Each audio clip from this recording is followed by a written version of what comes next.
Salam əziz müdavimlərim. Bugün biologiya laboratoriyası haqqında danışacağıq. Biologiya laboratoriyası nədir? Adı çox uzun olduğu üçün biraz insanın dilində problem yaradır. Biologiya laboratoriyası biologiya dərslərinin tədris olunması üçün ayrılmış kabinetdir. Biologiya laboratoriyasında bir laborant və bir müəllim fəaliyyət göstərməlidir. Yəni dərs 45 dəqiqə dərs müddətində təbii ki, fərqli müəllimlər ola bilər, amma mütləq bir laborantı olmalıdır. 45 dəqiqə ərzində bir müəllim, bir laborant olmalıdır otaqda. Otağın quruluş funksiyası 32 şagirdi əhatə etməlidir. Yəni 32 şagirdin yerləşə biləcəyi formada olmalıdır. Yəni biologiya laboratoriyasına girərkən xüsusi əlcəklər istifadə olunmasa da ağ önlüklər və istifadə olunacaq invertara istifadə olunacaq dərs tədris vəsaitində, dərs və tədris alətinə uyğun olaraq qoruyucu maska istifadə edilə bilər. Deyək ki, nə üçün istifadə oluna bilər? Bəzi böcəklər, bəzi insan orqanları, bəzi heyvan hissəcikləri var ki, onlar xüsusi zəhərli maddələrin içərisində bankalarda saxlanılır. Onlara müəllimdən və laborantdan icazəsi toxunmaq olmaz və onlara toxunarkən nəfəs yolu ilə və ya başqa üsulla zəhərlənmə baş verməsin deyə bəzən əlcək maskalardan, çox vaxt da maskalardan istifadə oluna bilər. Biologiya laboratoriyasında dərs başlamamışdan öncə tədris vəsaitlərinin nizama salınması üçün məktəbin laborantı laboratoriya otağında olmalıdır. Bütün laboratoriya otaqlarında olduğu kimi biologiya laboratoriya otağının da reqlement dəftəri olur və həmin reqlement dəftəri gündəlik hansı siniflər orada olacaqsa ona uyğun öncədən planlaşdırılmış və doldurulmuş olur.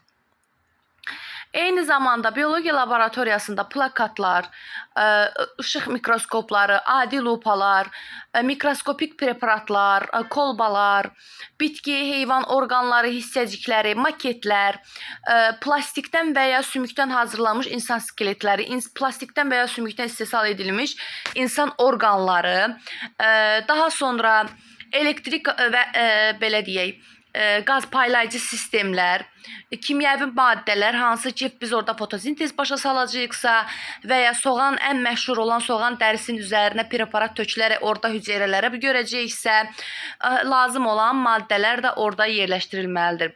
Laboratoriya otağında hansı belə deyək də avadanlıqlar olur. Burada mənim qoyduğum PDF-də siz görəcəksiniz. Orada bir çox avadanlıqlar var. Laboratoriya sözünün burada izahı da verilib. Laboratoriya müxtəlif xüsusi tədqiqatlar aparıram, xüsusi cihazlar və xüsusi şəraitdə deməkdir. Şərait deməkdir.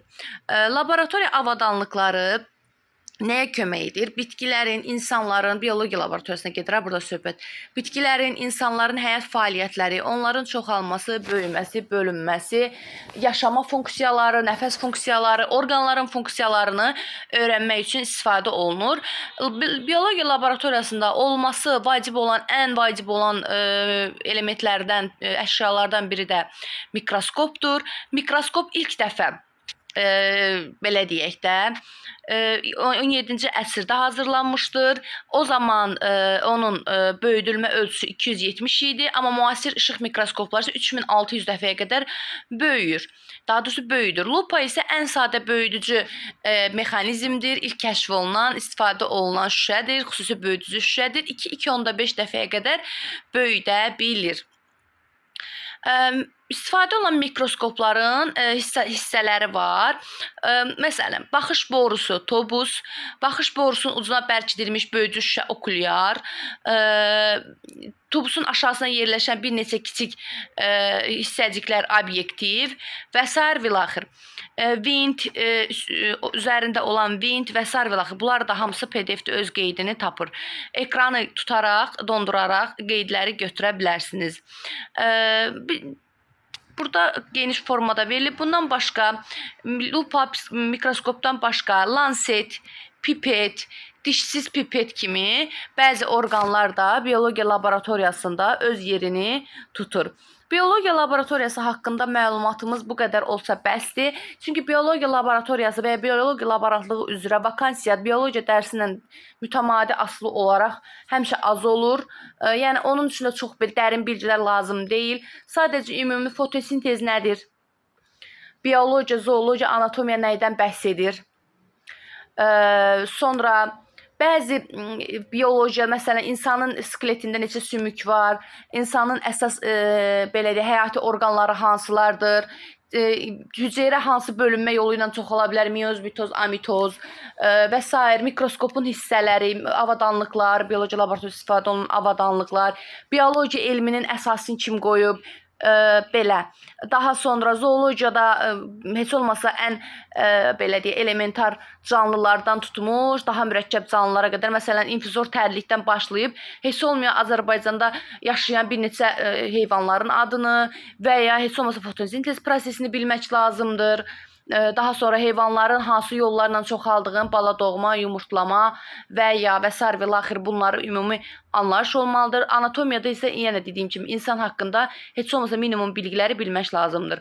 Çünki test mərhələsində əziz müdavimlər, biologiya laborantlığın test mərhələsində ümumi düşsə də, yəni ümumi mövzular düşsə də, müsahibə mərhələsində belə sualların verilməyi məqsəd yönlüdür. Təbii ki, biz əgər biologiya laborantından danışırsa, biologiya laborantının da müəyyən bilgiləri olmalıdır.